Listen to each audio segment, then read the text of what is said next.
मिस्र में इस तरह से हुआ कि एक शख्स मस्जिद के अंदर दाखिल हुआ, नमाज हो चुकी थी, जमात हो चुकी थी। ये शख्स शायद लोगों की नजर में कोई अच्छा किरदार और करैक्टर का नहीं था, यहाँ तक कि इसके मस्जिद में दाखिले पर लोगों ने एतराज कर दिया और अच्छा खासा उसके साथ झगड़ा मोल ले लिया, धींगा मुश्ती होने लगी।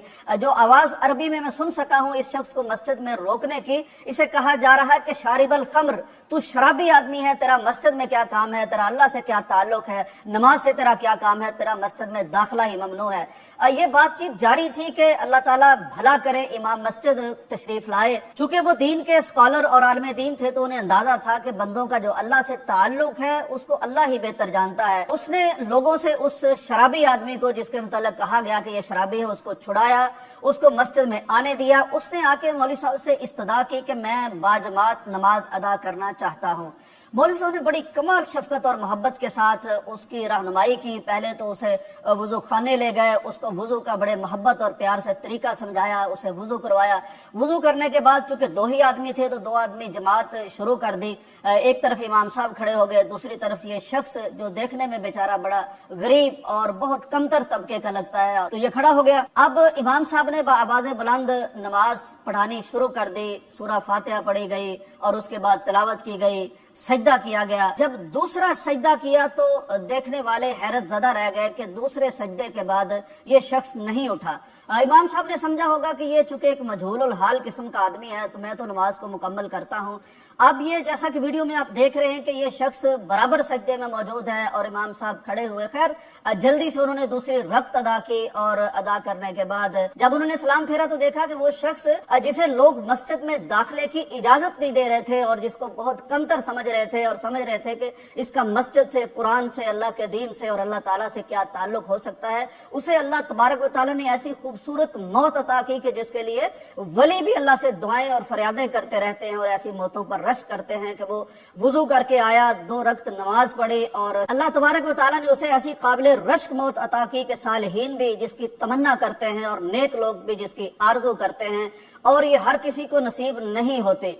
नाज़रीन इकराम, मैं उस आलम दीन और स्कॉलर को भी सलाम पेश करना चाहता हूँ कि जिनके दिल में दीन का वो लुत्फ बाकी था, जिनके दीन का वो सच्चा फहम बाकी था और जिसको पता था कि ये जो ज़ाहिरी हुलिये होते हैं, ये जो ज़ाहिरी कैफियतें होती हैं, ये जो गुर्बत और अमारत होती है, ये जो ज़ाहिरी अमाल देख के हम किसी पर फतवा लगा देते हैं, अल्लाह के यहाँ मामलात और ही होते हैं। कुछ मालूम नहीं होता कि किसकी कदर व कीमत मेरे अल्लाह के यहाँ क्या है। उन्होंने न सिर्फ जमात के साथ इस शख्स को नमाज का मौका अता किया, वुजू के लिए इसकी रहनुमाई की, इसको मस्जिद में आने की इजाजत दी, बल्कि जो आयात तिलावत की इमाम साहब ने वो भी बहुत काबिल गौर हैं। इससे अंदाजा होता है कि ये इमाम साहब कितने बड़े अजीम स्कॉलर थे। स्कॉलर वो नहीं होता जिसके पास डिग्रियां बहुत ज्यादा हों, स्कॉलर वो होता है जिसे दीन का फहम दिया हो, स्कॉलर वो होता है जो इंसानों का एहतराम जानता हो, स्कॉलर वो होता है जो गुनहगारों से नफरत नहीं करता, गुनाह से नफरत करता है, स्कॉलर वो होता है जो लोगों को, गुनहगारों को अपने सीने से लगाता है, मस्जिद में आने देता है। उसने जो आयात पढ़ी वो भी कमाल का इंतखाब था। आयात ये पढ़ी कि ऐ वो लोगों जो अपनी जानों पर जुल्म कर चुके हो, गुनाह कर चुके हो, खता कर चुके हो, मेरे दर से दूर हो चुके हो और खुद को मुझसे दूर समझते हो, तो तुम अपनी जानों पर इस जुल्म करने के बावजूद मुझसे ये ना हो कि तुम ना उम्मीदी पाल लो। मैं आज भी तुम्हारे लिए रहीम हूँ, मैं आज भी तुम्हारे लिए करीम हूँ, मैं आज भी तुम मेरी तरफ एक कदम बढ़ाओगे तो मैं कई कदम तुम्हारी तरफ चल के आऊंगा।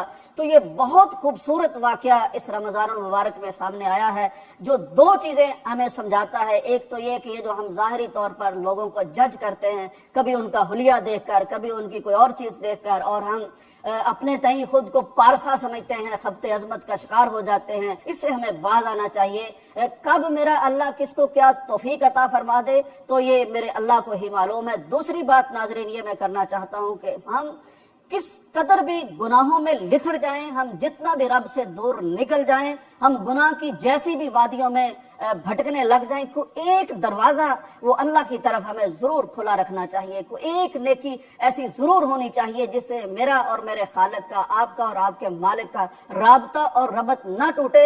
हो सकता है उसी नेकी के बदले अल्लाह तबारक व तआला हमें माफ भी फरमा दे और ऐसी शानदार मौत भी नसीब फरमा दे।